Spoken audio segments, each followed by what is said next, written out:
You and your buddies ever get together and talk about doing something so outrageous and then it actually works? That's basically what happened here.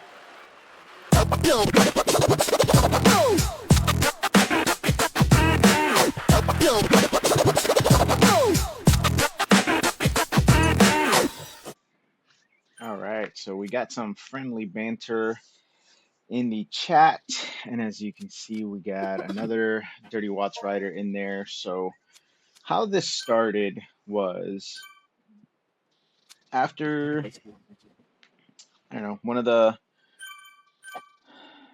either the flattest fast, I know the flattest fast we had talked about it, and then the first after the first Shimano Find Your Fast stage, we were like, we really should race as a team in these, ZRacing events.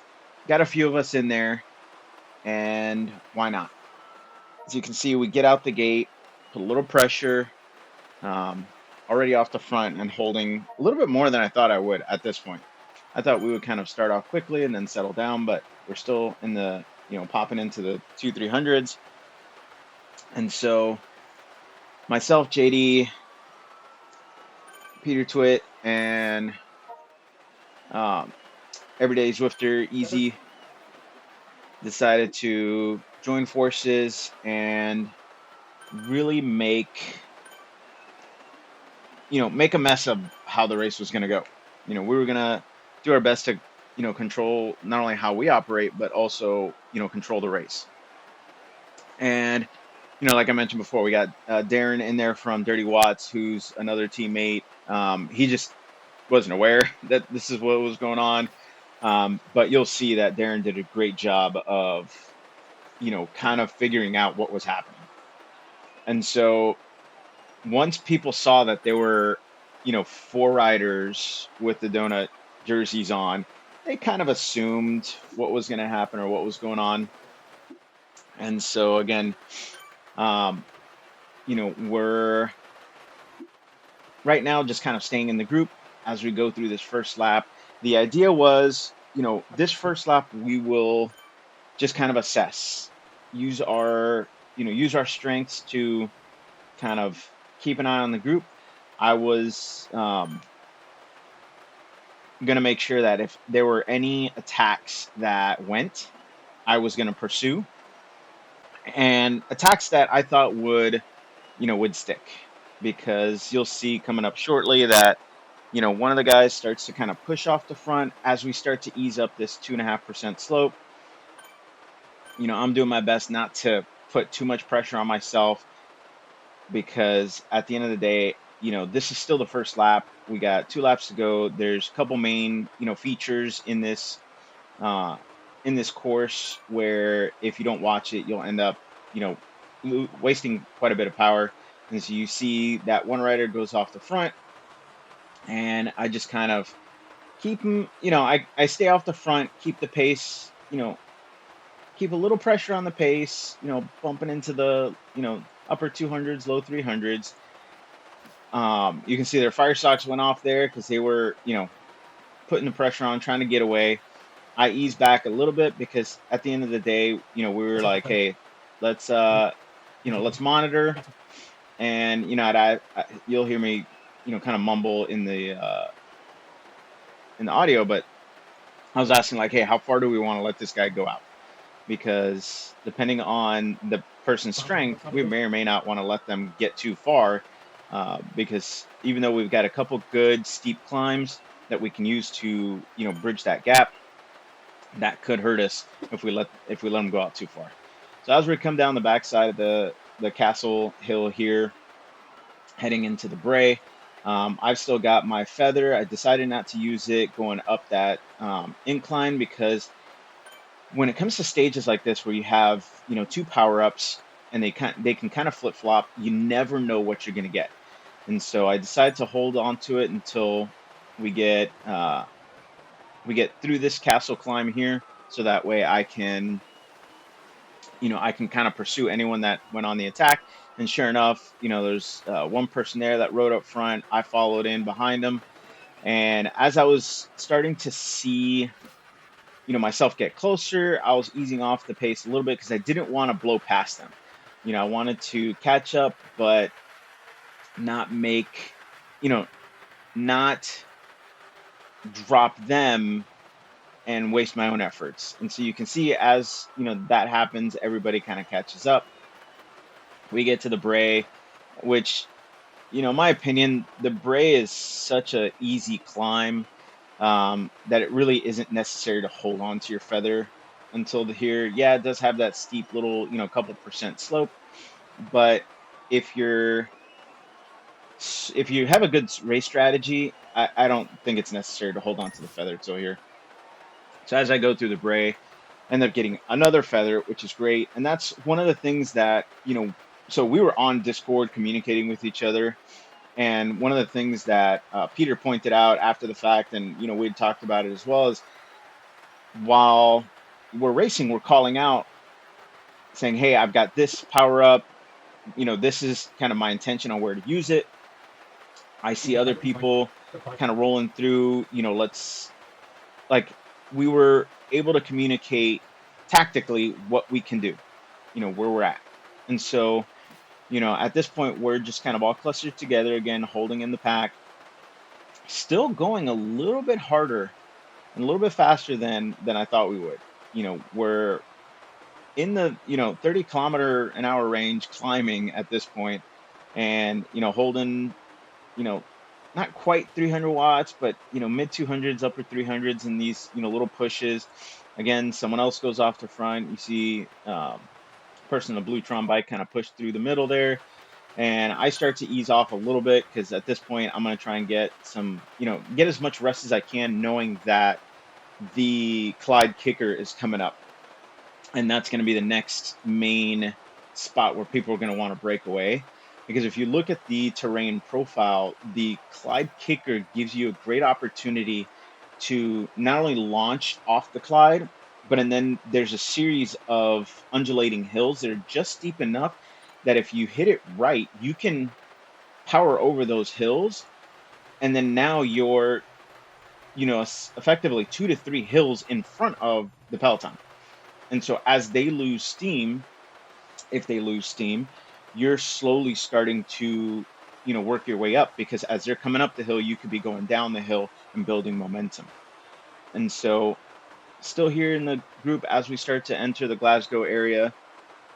And again, I'm mentally preparing for, Clyde kicker. I'm, pushing up the watts a bit. As you can see, the pace is picking up. The group is starting to split a little bit off the front. And so I'm, putting the pressure on myself to, to stay on this group. I'm not trying to launch through everybody this time around. I'm just trying to stay in the middle of the group, get as much draft as possible, knowing that as soon as we hit the Clyde, people are going to want to launch off the front. And again, my responsibility was to cover the attacks. And so that's, essentially what I did here is I looked at where I could use my feather, hit it at the base of the Clyde, and just push as hard as I can. I saw others, watts come up to, orange numbers. I end up inadvertently going off the front a little harder than I thought. And while I was hoping for an anvil, end up getting a feather again. And JD tells me, hey, there's a couple guys coming through. You know, I acknowledge it and then, pursue, just so that way I can stay on their wheel. Because again, I'm not going to do the work to push them, push the chase or push the attack forward. I'm not going to try and, build the breakaway myself. If we're going to do this, then I don't have a problem, you know, staying on with the group. But right now we're only 3 seconds ahead, 4 seconds. We're starting to get through the center of town, and, they're not really pushing that hard. We're, holding in the mid 200s watts, as we do a quick surge up that part of the climb there. If you're familiar with the Zwifty maneuver, then there's a big bag of foreshadowing there. So, we're coming up through the sprint, we've got about like a 10-second gap to a couple of people behind us, but you see the group starts to get back together quickly. And so that was, for me, that was the sign that, hey, we're not going to push, we're not going to push that much harder. As we start this second lap, we definitely wanted to make sure that Now is when the game strategy really comes into play. We've got four guys that we're all communicating. We know what's going on. We see who the people that are putting on putting on the pressure. A couple people I'm, looking at and, talking to the team like, hey, these people keep going off the front. They keep putting that pressure, but they're not, you know, it doesn't look like right now they're putting out the same efforts that they could be. And so as we start to, get closer to this incline heading towards the castle, we're just, you know, cruising along again, using the Zwift plays to stay in the middle of the pack. I kept kind of drifting outward a little bit because of these turns, so I, kept pushing myself towards the middle, and I knew that if I could get as much rest here, then I can cover any attacks that start to go up this incline. That person used their power up at the absolute wrong time. Um, Launching your anvil as you're going up an incline is not the right place to use it. That I feel bad for them. That would definitely hurt. And so, you see Chavez start to go off the front again, and it's the same thing essentially. He did before, started pushing off the front, he or she, and so as they're going off the front, this time we don't really, we talked about it and we're like, hey, we're not, not going to put too much pressure. We do kind of stay together. We see that, those two riders up front are only about a second away. The group as a whole is kind of staying together. Um, Someone else ends up going up front and kind of pushing through. And so we all kind of end up doing the same thing, like a little school of fish. We just all push through and get back together, but we're still moving at, a good clip. I'm having to push into the 300s just to kind of stay on the back of this group. So as we get over the hill, get a little fluid in me, making sure I'm ready for the castle corkscrew, climb, whatever it's called, because I know that's the most likely place where anyone who's going to truly try and attack this race, that's where they're going to go. You see my game freezes up a little bit, which is weird. And so again, person goes off the front. Um, ends up being Peter. He's got, a second or two gap. We, obviously being on his team, we let anyone else who's going to try and chase. And so we're just kind of cruising right now, making sure that, you know, that if people are going to chase, we're going to, do our best to pursue. As we hit the castle climb, everybody launches their feather. And so we push up front. Peter eases back into the group. And because there's people continuing to push hard off the front, I keep going with them. Because again, I'm looking to just keep these attacks well covered. And so everybody gets together at the top, getting ready for the bray. As we start to come down the backside, you see a guy launches anvil there. And so we're coming down the back. I'm just cruising along. This guy on the anvil starts to push forward, which I feel like is the best use of an anvil. If you got it, use it on the downhill and then push. Make sure you push hard so that way you can get some distance. You see Darren go off the front there a little bit. We start pushing on the bray. I'm not going to push hard. You see JD push hard up front. I'm just doing my best to kind of stay in the group here. Everybody else starts to follow. And so right now it's just working to kind of cluster in back together. At this point, the goal was to deliver Peter to the line. And so at this point, I'm doing my best to push to make sure I stay in front of him so he can get as much draft as possible. That will, ultimately, give him the ability to, when he does launch his sprint, he can go off like a rocket and be as fresh as possible. So I push up a little bit to the front as, my momentum kind of carries through.